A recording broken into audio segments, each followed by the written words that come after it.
bismillaahi raxmaani raxiim kulan wacan oo wanaagsan daawadayaal halkaad naga daawanaysaan waa janalka xogta miidiya waxaad kusoo dhawaataan warbixin gaar ah oo aan diradda ku saari doono halka ay yaalaan 240 kursi ee weli ka harsan doorashada golaha shacabka ee baarlamaanka federaalka Soomaaliya. halkan ayaa daawadayaal idinkula wadaagi doona warbixin arrintaasi ku aadan waxaana falaqeyn doona goobaha ay yaalaan 240 kaasi kursi ee weli ka harsan doorashada golaha shacabka ee baarlamaanka 11aad ee Jamhuuriyadda Federaalka Soomaaliya. ha yeeshee inta aanan guda gelin waxaan daawaday ka dalbanaya oo ka codsanaya in muuqaalkan like saarto la wadaagta asxaabtaada adigoo subscribe inoo saaraya channelka oo furan ee gambalaalkaasi durbadiiba aad u hesho muuqaaladan halkan soo gelino. sidoo kale daawada muuqaalka qaybtiisa hoose ee faalada lagu gudbiyo commentiga aragtidaada inagula wadaag. markaana daawada waxaad ku soo dhawaataa warbixinteena. waxaa shalay si rasmi ah u bilaabatay muddada 40 cisho ee loo qabtay in lagu soo gabagabeeyo doorashada golaha shacabka baarlamaanka 11aad ee Jamhuuriyadda Federaalka Soomaaliya. ilaa iyo hadda waxaa la doortay 35 kursi oo ka tirsan golaha shacabka kuwaasi oo qaarkood ay muran iyo buuq ka taagan yihiin waxaana harsan 240 kursi oo ay tahay in lagu doorto 40 cisho gudood. madaxda golaha wadatashiga qaran ayaa shir isbuuci la soo dhaafay uga socday magaalada caasimadda Muqdisho waxa ayna soo gabagabeeyeen 9kii Janaayo sanadkan 2022. shirkaasna waxay ku sheegeen in kama dambeys la soo afmeerayo doorashada golaha shacabka ee baarlamaanka Jamhuuriyadda Federaalka Soomaaliya 25 bisha ina soo aadan ee Febraayo isla sanadkan 2022. haddaba warbixintan waxa aan idinkula wadaagaynaa daawadayaal deegaanada doorashada ka dhacaysa iyo caqabadaha ka taagan Puntland. haddaynu ka bilowno Garowe, magaalada caasimadda u ah maamulka uu hogaamiyo madaxweyne Saciid Cabdullaahi Maxamed Deni, waxa ay ka mid tahay deegaanada sanadkan loo qorsheeyay in lagu qabto doorashada golaha shacabka oo maamul walba laba deegaan doorasho ay uga dhici doonto. Garowe waxaa lagu soo dooranayaa 21 kursi oo ka tirsan golaha shacabka. Garowe waxa ay sidoo kale qayb ka tahay magaalooyinka ay goobaha doorashada lagu qabanayo amnigooda ay wanaagsan tahay. dhinaca kale qaar ka mid ah siyaasiyiinta ayaa iyagu walaac mar kale ka muujinaya in maamulka Deni ay weli doonayaan sidii kuraasta ka soo baxaysa Garowe ay saameyn ugu yeelan lahaayeen Boosaaso. magaalada Boosaaso oo ah magaalada labaad ee Puntland doorashada ay ka dhacayso waxaa taalo oo lagu wadaa in lagu doorto 16 kursi oo ka tirsan golaha shacabka ee baarlamaanka 11aad Jamhuuriyadda Federaalka Soomaaliya. Boosaaso ayaa dhawaan ka soo noqotay dagaalo qaraar oo u dhaxeeyay ciidan ka amar qaata madaxweyne Deni iyo agaasimaha BSF Diyaano. isimada Puntland oo dhawaan baaq ka soo saaray xaaladda magaalada ayaa lagu kala aragti duwanaaday baaqa isimada iyo waxgaradka ay ka soo saareen dagaalkaasi.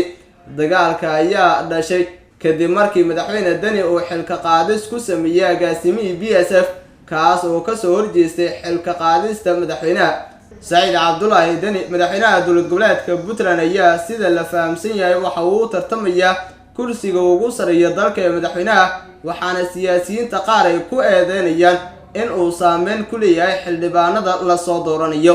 Galmudug haddaynu eegno Dhuusamareeb, magaalada Dhuusamareeb ee caasimadda dowlad goboleedka Galmudug waxa ay qayb ka tahay deegaanada doorashada sanadkan lagu qabanayo waxaana ilaa iyo hadda qaar ka mid ah kuraasta lagu doortay ee golaha shacabka ka tirsan ka taagan walaac xoogan kadib markii madaxweynaha Galmudug oo la garab ah madaxweynaha waqtigu ka dhamaaday ee Farmaajo lagu eedeeyay in uu gacan bidixeynta doorashada qayb ka yahay. Dhuusamareeb ayaa waxaa taala 26 kursi oo ka tirsan golaha shacabka waxayna ka mid tahay magaalooyinka tan iyo markii ay doorashada bilaabatay walaaca laga muujiyay hanaanka maamulka Galmudug uu doorashada uga wado. Gaalkacyo, magaalada Gaalkacyo waxaa taala 11 kursi oo ka tirsan golaha shacabka taas oo doorashadooda lagu qabanayo magaalada Gaalkacyo. waxay ka mid tahay magaalooyinka sida adag la isugu hayo ee doorashada ay ka dhacayso waana magaalo ka mid ah magaalooyinka ugu tartanka adag oo ay isku hayaan siyaasiyiinta mucaaradka iyo kuwa Farmaajo iyo xulufadiisa. maamulka Qoorqoor oo si aad ah u garab taagan aragtida Farmaajo iyo xulufadiisa ayaa dhowr jeer lagu eedeeyay in kuraasta qaar uu u diiday in ay musharaxiinta ka aragtida duwan u tartamaan. Hirshabelle haddaynu indha-indhayn ku sameynana Jowhar magaalada Jowhar waxaa taala 13 kursi ee golaha shacabka ah waxaa ka taagan khilaaf dhanka maamulka iyadoo maamulka Hirshabelle awoodiisa weli aan si rasmi ah ugu baahin deegaanada dowlad goboleedkaasi madaxweynaha Hirshabelle ayaa hore loogu amaanay hanaankii uu maareeyay doorashada aqalka sare taas oo si daafuran u maareeyay balse waxaa shaki laga muujinayaa sida ay ku suurageli doonto in dhammaan doorashada golaha shacabka loo maareeyo si la mid ah doorashada aqalka sare beledweyne magaaladan waxa ay ka mid tahay deegaanada doorashada ay ka dhaceyso waxaana lagu soo dooranayaa 25 kursi beledweyne waxaa bilihii la soo dhaafay ka dhacay dagaalo u dhaxeeya siyaasiyiinta magaalada ee ka aragtida duwan Cali Guudlaawe iyo maamulka Hirshabelle madaxweynaha Hirshabelle ayaa tan iyo doorashadiisii oo in ka badan sanad ay ka soo wareegtay ku guul dareystay in uu tago magaalada kadib markii imaanshihiisa ay ka hor yimaadeen dadka deegaanka qaar ka mid ah Guudlaawe oo aan tagin beledweyne inta badanna maamulkiisa laga diidan yahay ayaa la sheegay in ay adkaan doonto qaabka ay doorashada uga qabtaan koonfur galbeed haddaynu u weecanno Baydhabo magaalada caasimada ku meel gaarka u ah maamulka madaxweyne Laftagareen ayaa waxaa lagu soo dooranayaa 43 kursi oo ka mid ah kuraasta golaha shacabka koonfur galbeed oo hadda lagu doortay kuraasta ugu badan ee golaha shacabka ee hadda dooranaya gudiyada doorashada iyo maamulkaba lagu eedeeyay in aysan si daafuran deegaanka doorasho uga qaban siyaasiyiin uu ka mid yahay Professor Maxamed Sheekh Cusmaan Jawaari oo hore 2 xilli u soo noqday gudoomiyaha golaha shacabka ayaa loo diiday in ay u tartamaan kuraastooda Baraawe magaalada labaad ee koonfur galbeed doorashada golaha shacabka ee ka dhaceyso ayaa magaalada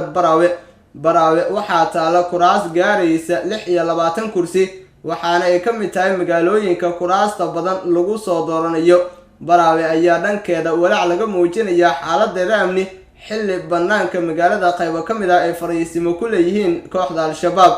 Jubbaland haddaynu eegno Kismaayo magaalada caasimada ku meel gaarka u ah maamulka Axmed Madoobe ayaa waxaa lagu dooranayaa dhankeeda 27 kursi iyadoo magaaladaasi qaar ka mid ah siyaasiyiinta garabka Villa Soomaaliya ee cabsi ka qabaan hanaanka Axmed Madoobe u maareynayo doorashada Garbaharey magaaladan oo muddooyinkii u dambeysay wajahaysay abaaro iyo siyaasadaha iska soo horjeeda ee farmaajo Axmed Madoobe ayaa waxaa taala 16 kursi oo ka mid ah kuraasta golaha shacabka Garbaharey ayaa ka mid ah meelaha sababta u ah in doorashooyinka dalka ay dib u dhacaan muddo ku dhow sanad Muqdisho haddaynu eegno Somaliland magaalada caasimada u ah dalka Soomaaliya ee Muqdisho ayaa lagu qabanayaa doorashada 46 kursi oo deegaan doorashadoodu tahay Somaliland ilaa iyo hadda in ka badan 20 kursi ayaa lagu doortay magaalada oo Somaliland ay tahay deegaan doorashadeedu Banaandiriga magaalada Muqdisho ayaa sidoo kale lagu qabanayaa doorashada 5 kursi oo ah kuraasta Banaandiriga waxaa jirta cabsi laga qabo in doorashada golaha shacabka ay gaarto ilaa iyo Febraayo 2022 taasi oo ka dhigan in farmaajo uu Villa Soomaaliya joogayo sanad dheeraad ah keeni kartana in midowga musharaxiinta ay ku fikiraan tallaabooyin ka dhana muddo kordhintaasi dadban gudaana daawadayaal waa inaginta warbixintii gaarka ah ee aan ku eegeynay golaha shacabka doorashadiisa haddii aad daawatay laakiin oo subscribe inoo saar channelka Furagan Blaalka si durbadiiba aad u hesho muuqaaladan halkan soo gelino sidoo kale daawada muuqaalka qaybtiisa hoose ee faalada lagu gudbiyo commentiga aragtidaada inagula wadaag tan iyo warbixintan mid la mid inta dib isugu kulmi doonana nabadgelyo